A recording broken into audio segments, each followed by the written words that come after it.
আলহামদুলিল্লাহ আলহামদুলিল্লাহ নাহমাদুহু ওয়া নাস্তাঈনুহু ওয়া নাস্তাগফিরুহ ওয়া নাউযু বিল্লাহি মিন শুরুরি আনফুসিনা ওয়া মিন সাইয়্যাতি আমালিনা মান ইয়াহদিহিল্লাহু ফালা মুদিল্লা লাহু ওয়া মান ইউদ্লিলহু ফালা হাদিয়া লাহু ওয়া আশহাদু আন লা ইলাহা ইল্লাল্লাহু ওয়াহদাহু লা শারীকা লাহু ওয়া আশহাদু আন্না মুহাম্মাদান আবদুহু ওয়া রাসূলুহু قال الله تعالى في القرآن المجيد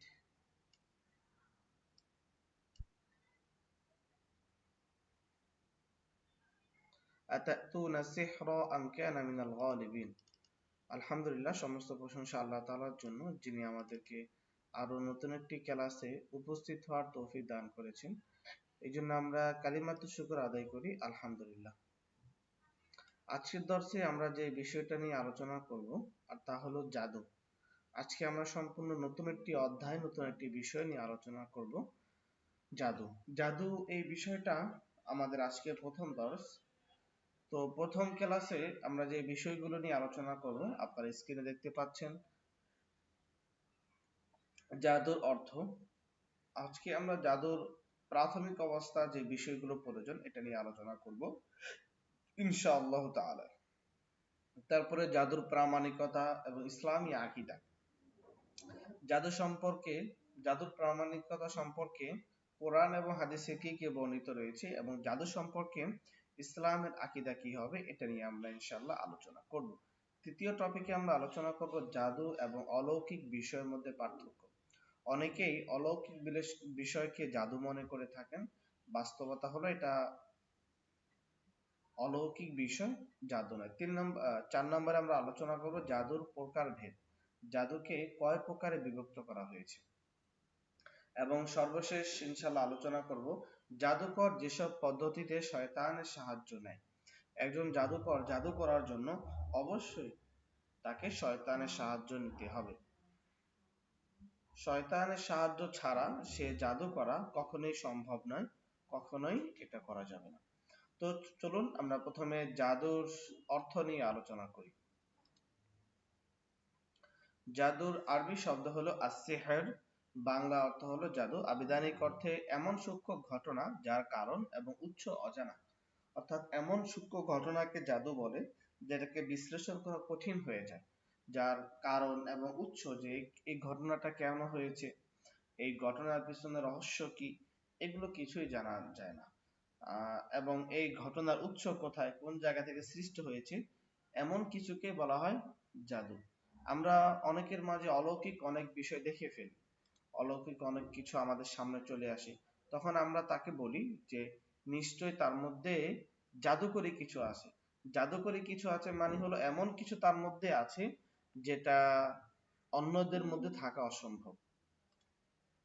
জাদুর পরিভাষা। জাদু হলো এমন গীত, ঝাড়ফুঁক ও বাক্যের নাম যা পাঠ করার দ্বারা বা লেখার দ্বারা অথবা প্রয়োগ করার দ্বারা জাদুগ্রস্ত ব্যক্তির শরীর, মন ও মস্তিষ্কে পরোক্ষভাবে প্রভাব সৃষ্টি করে। অর্থাৎ পরিভাষায় জাদু হলো এমন একটি গীত, ঝাড়ফুঁক ও বাক্যের নাম যা পাঠ করার মাধ্যমে, আমি আবারও বলছি, জাদু মূলত একটি গীত। রশিতে গীত দেওয়া হয়, বিভিন্ন জিনিসে গীত দেওয়া হয়, গীত দিয়ে জাদু করা হয়। ঝাড়ফুঁক, কোনো একটা বস্তুতে জাদুর আয়াত, জাদুর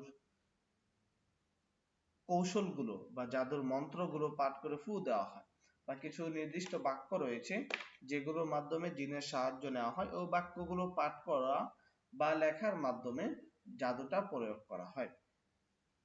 লেখার সময় কোন ব্যক্তিকে জাদু করা হবে এটাও বলা থাকে, এবং ওই ব্যক্তির কি ক্ষতি হবে এটাও বলা থাকে। এই হলো জাদুর অর্থ। এর মধ্যে জাদুর শাব্দিক অর্থ এবং তার শরীয়তের পরিভাষা জাদু কাকে বলে এটা উল্লেখ রয়েছে। 2 নম্বর হলো জাদুর প্রামাণিকতা এবং ইসলামী আকীদা। জাদুর প্রামাণিকতা এবং ইসলামী আকীদা।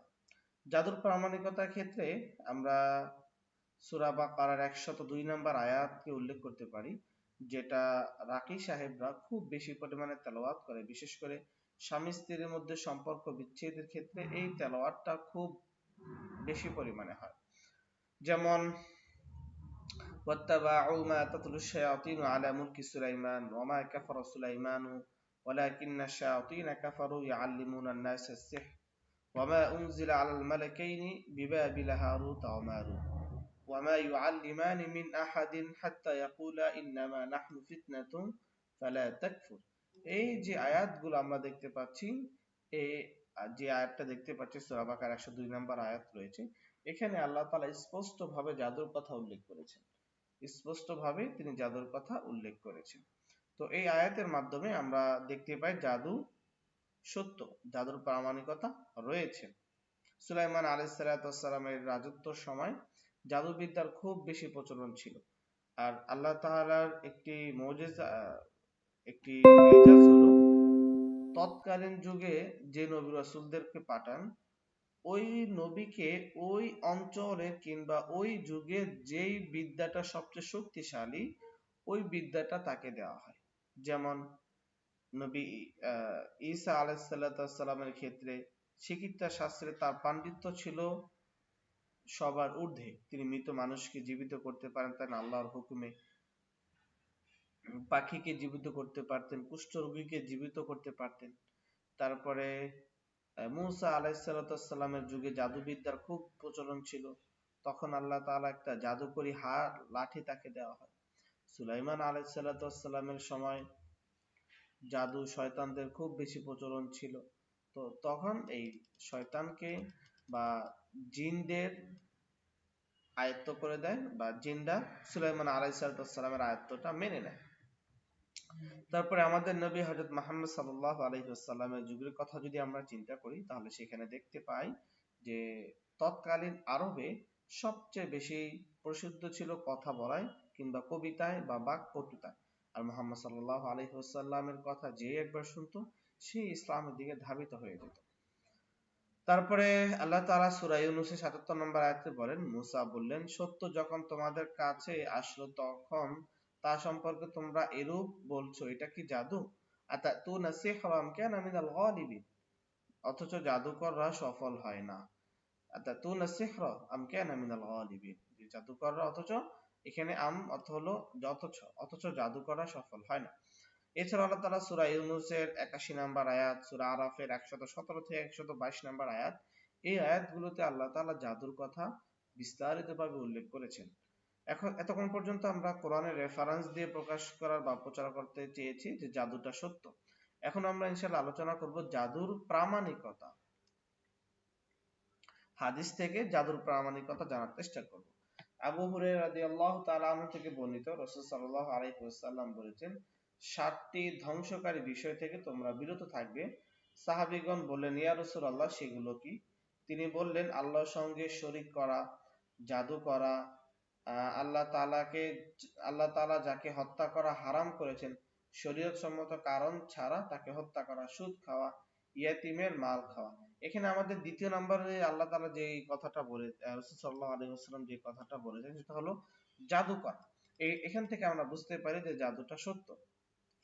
৩ নাম্বার হলো ইবনে আব্বাস রাদিয়াল্লাহু তাআলা আনহু থেকে বর্ণিত, রাসূল সাল্লাল্লাহু আলাইহি ওয়াসাল্লাম বলেছেন, যে ব্যক্তি জ্যোতির্বিদ্যার কিছু অংশ শিক্ষা করলো, এখানে জ্যোতির্বিদ্যা এমন জ্যোতির্বিদ্যা যে জ্যোতির্বিদ্যা আপনাকে আপনার রব থেকে, আপনার ধর্ম, আপনার বিশ্বাস থেকে সম্পূর্ণ বিচ্ছিন্ন করে দেয়, এমন জ্যোতির্বিদ্যার কথা বলা হয়েছে।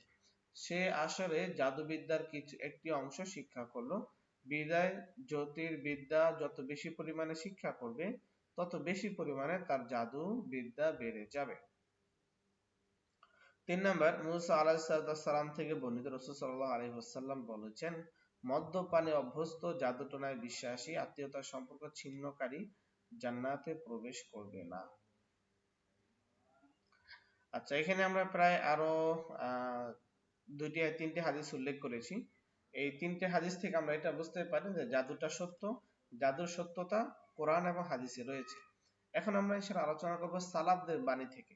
সালাফরা বা সালফে সালিহিনরা এই জাদু সম্পর্কে কি বলেছেন।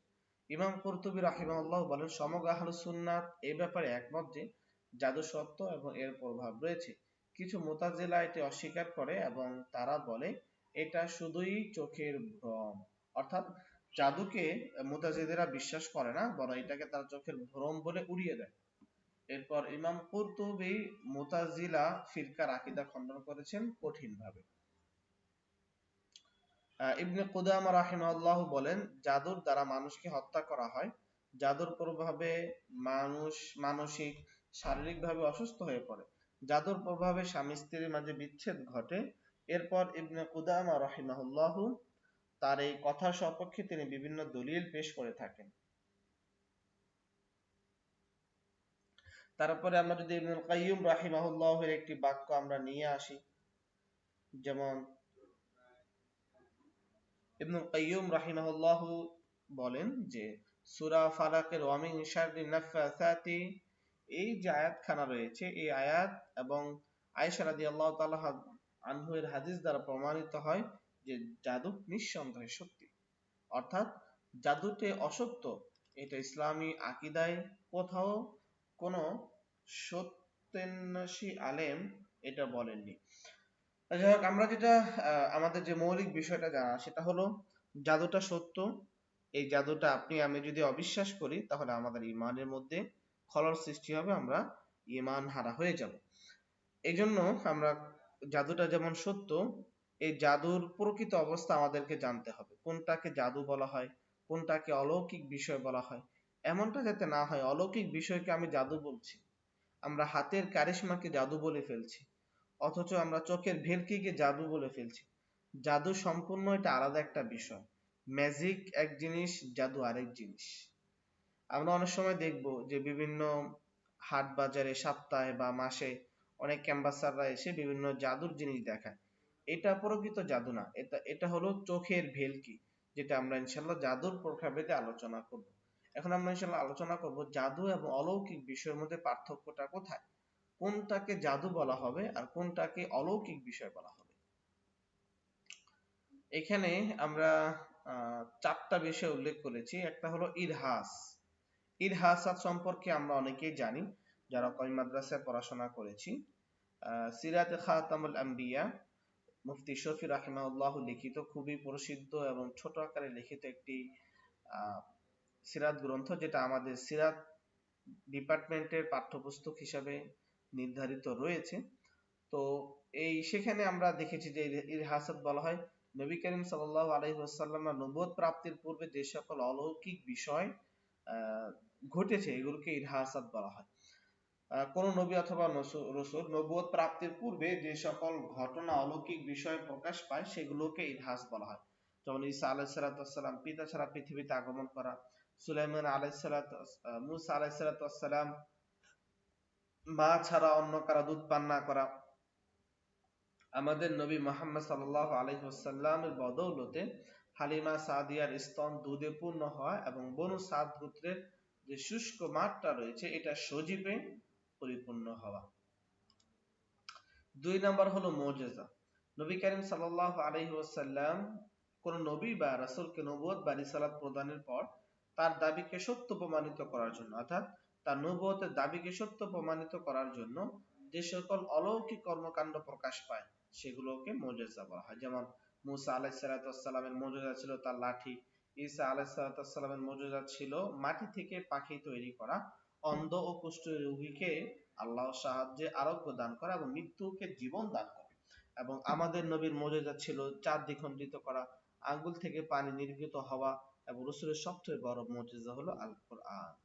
3 নাম্বার হলো কারামাত। কারামাত হলো নবী রাসূল ছাড়া অন্যান্য বুজুর্গানে কেরামদের থেকে যে অলৌকিক বিষয় প্রকাশ পায় এগুলোকে বলা হয় কারামাত। আল্লাহর প্রিয় বান্দাদেরকে, প্রিয় ব্যক্তিদেরকে যে সকল অলৌকিক কর্মকাণ্ড ঘটার শক্তি দান করেন এগুলোকে কারামত বলে। যেমন আসহাবে কাহাফের কারামত হলো অনেক বছর ঘুমন্ত থাকা অবস্থায় পুনরায় জাগ্রত হওয়া। আবু বকর রাদিয়াল্লাহু তাআলা আনহু এর খাবার বৃদ্ধি হওয়া, ওমর রাদিয়াল্লাহু তাআলা আনহু এর হাজার মাইল দূর থেকে পারস্যের লড়াইরত তার সৈন্যদেরকে পাহাড়ের আড়ালে থাকা দুশমন সম্পর্কে সতর্ক করা, জুমার নামাজে ইয়া সারিয়াতাল জাবাল। 4 নম্বর হলো জাদু। এই উপরে যে আমরা বিষয়গুলো আলোচনা করেছি এগুলো সম্পূর্ণ সত্য, এটা আপনাকে বিশ্বাস করতে হবে। 4 নম্বর হলো জাদু।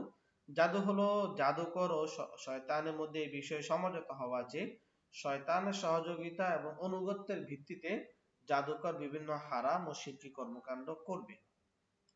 এটাই হলো জাদুর বাস্তবতা। জাদুটা মূলত শয়তান এবং জাদুকরের মধ্যে একটা চুক্তি হয়, জাদুকর শয়তানকে এই বিষয়গুলো দিবে মুরগি, হাঁস, রক্ত, মাংস এই জিনিসগুলো দিবে, আর ওই শয়তান মানুষের শরীরে প্রবেশ করে বিভিন্ন ক্ষতি করবে। এখন আমরা আলোচনা করবো ইনশাআল্লাহ জাদুর প্রকারভেদ। যে জাদুর প্রকারভেদ থেকে আমাদের এই বিষয়টা ক্লিয়ার হয়ে যাবে যে কোন জাদুর প্রভাব কতটুকু, কোন জাদুটা কতটুকু পর্যন্ত আক্রমণ করতে পারে, কোন জাদুটার আক্রমণ কত দীর্ঘ হবে, এবং কোন জাদুটার প্রভাব সবচেয়ে বেশি। এতে করে আপনি আমি সতর্ক থাকতে পারবো এবং সহজে বুঝতে পারবো যে এই জাদুটার ক্ষতিটা কতটুকু হচ্ছে।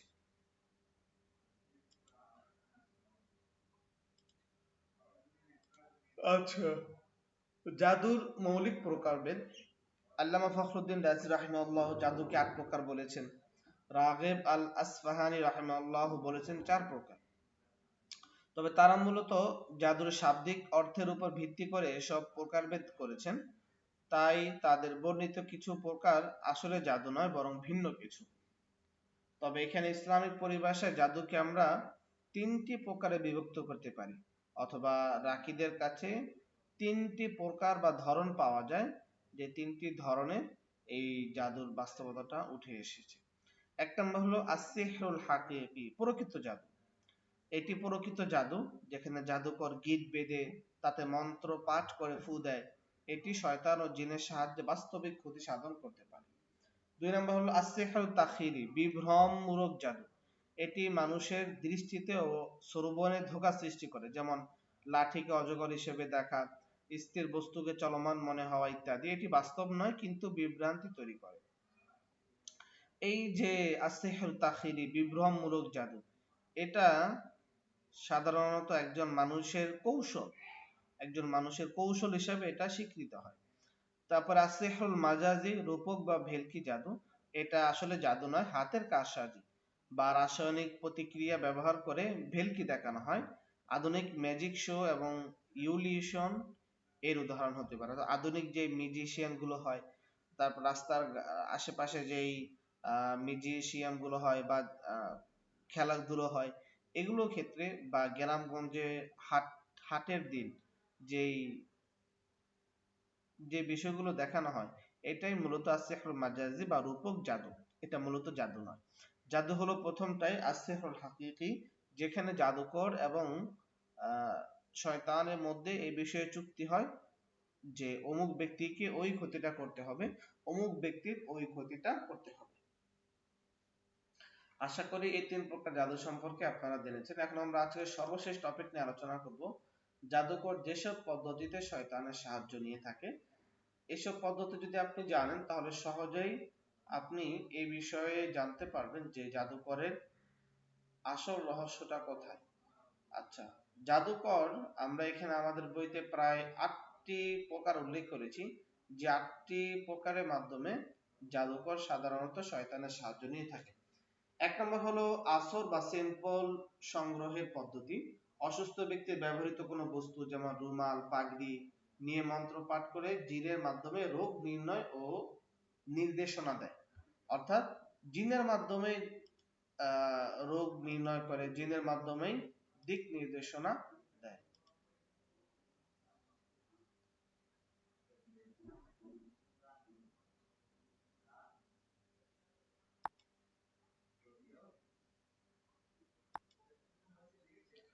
আচ্ছা, ২ নাম্বার হলো হাতের তালু ধরার পদ্ধতি। সাধারণত নিজের সন্তানকে ধরে হাতের তালুতে চতুষ্কোণ আঁকে, শিরকি মন্ত্র লেখে এবং রং প্রয়োগ করে জিনকে ডেকে নির্দেশ দেয়। বিশেষত হারানো বস্তু খোঁজার ক্ষেত্রে এই কাজটা ব্যবহৃত হয়। ৩ নাম্বার পদ্ধতি হলো তানভিজ বা তারকা পর্যবেক্ষণের পদ্ধতি, যেটা সাধারণত যারা জ্যোতির্বিদ্যা রয়েছে বা যারা জ্যোতির্বিদ্যার মাধ্যমে জাদুকে প্রয়োগ করে, তারা এই পদ্ধতিটা অবলম্বন করে থাকে। নির্দিষ্ট কোনো তারা উদিত হওয়ার সময় জাদুর মন্ত্র পাঠ করে আল্লাহ ব্যতীত অন্য কোনো মিথ্যা প্রভুর ইবাদত প্রদর্শন করে শয়তানের সাহায্য নেয়। ৪ নম্বর হলো তানকিস বা আয়াত উল্টো করে লেখার পদ্ধতি। কোরআনের আয়াত বিপরীত ক্রমে আলাদাভাবে অক্ষরে লেখে। এতে যে অর্থটা রয়েছে, অর্থ যেমন পরিবর্তন হয়, ঠিক তেমনি এই কোরআনেরও বিকৃতি ঘটে। এতে করে শয়তান খুশি হয় এবং ওই জাদুকরকে সাহায্য করতে এগিয়ে আসে। শিরকি মন্ত্র পাঠের মাধ্যমে জিনদের ডেকে ও নির্দেশ দেয়। অপবিত্রতার পদ্ধতি, এটা হলো 5 নাম্বার প্রকার। কোরআনের কোন সূরা রক্ত বা রঙিন পেশাব দিয়ে লিখে শিরকি বাক্য পাঠ করে জিনদের ডাকে এবং তাদের আদেশ দেয়। অর্থাৎ